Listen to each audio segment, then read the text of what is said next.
BJP party ఒక మతతత్వ party, మతం పిచ్చి ఉన్న పార్టీ, కులం పిచ్చి ఉన్న పార్టీ. మతం పేరుతో కులం పేరుతో ఎన్ని రాజకీయాలు చేసిందో దానికి బలైపోయిన ఎంతో మంది మైనారిటీలు, గోద్రా అయితేనేమి, మణిపూర్ అయితేనేమి, ఇలాంటి అన్ని చూడడం జరిగింది. బీజేపీ దేశ సంపదని దోచిపెట్టి అదాని లాంటి వాళ్ళని పోషిస్తుందన్న సంగతి ఇప్పటికే అర్థమైపోయింది. అంతేకాదు ప్రభుత్వ వ్యవస్థలను, ఆఖరికి అది ఈసీ అయినా, ఆర్బీఐ అయినా, స్టాక్ ఎక్స్చేంజ్ అయినా, ఈడీ అయినా, సిబిఐ అయినా, ఇన్కమ్ ట్యాక్స్ అయినా, ఇలా ప్రతి ప్రభుత్వ వ్యవస్థని కూడా తమ గుప్పిట్లో పెట్టుకొని స్వార్థ రాజకీయాల కోసం ఎలా వాడుకుంటున్నారో చూస్తున్నాం. ఇవన్నీ సరిపోలేదన్నట్టు ఇప్పుడు మన దేశాన్ని కాషాయమయం చేయడానికి బీజేపీ పూనుకుంది. అందులో భాగంగా దేశ చరిత్రనే మార్చే ప్రయత్నం చేస్తుంది.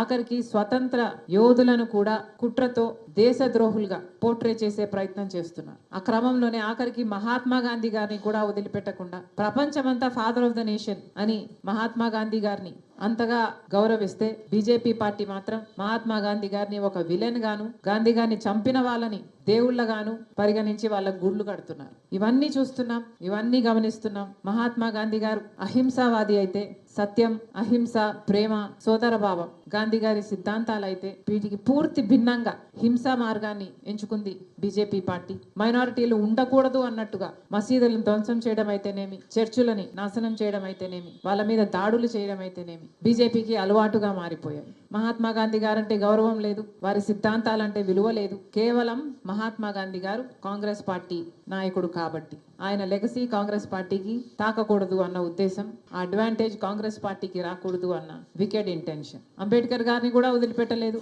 అంబేద్కర్ గారు వర్గాల వాళ్ళలో వెలుగులు నింపిన వాడు. అంబేద్కర్ గారు ఈరోజు మన దేశంలో అన్టచబిలిటీ లేదు అంటే దానికి కారణం అంబేద్కర్ లాంటి గొప్ప నాయకులు. అంతేకాదు మన రాజ్యాంగాన్ని రూపొందించిన వారు. ఈరోజు మనకు ఓటు ఉంది అన్న, సమాజంలో ఈక్వాలిటీ ఉంది అన్న, జస్టిస్ ఉంది అన్న, ఇవన్నీ రాజ్యాంగం మనకిచ్చిన హక్కులు. సమాజంలో అందరూ స్వేచ్ఛగా, సమానంగా, సగర్వంగా బతికే అవకాశం మనకు రాజ్యాంగం ఇస్తుంది. అంతటి అంబేద్కర్ గారిని కూడా పార్లమెంటులో ఎంత హేళన చేశారో, ఎంత అవమానించారో ఇవన్నీ చూస్తున్నాం. బేసిక్గా దళితులు అంటేనే పడదు బీజేపీ పార్టీకి. దళితులు అంటేనే చిన్నచూపు బీజేపీ పార్టీకి. కులగణన చేయాలి అని కాంగ్రెస్ పార్టీ ఎప్పటి నుంచో అడుగుతుంది, డిమాండ్ చేస్తుంది, కానీ ఇంతవరకు చేపట్టలేదు.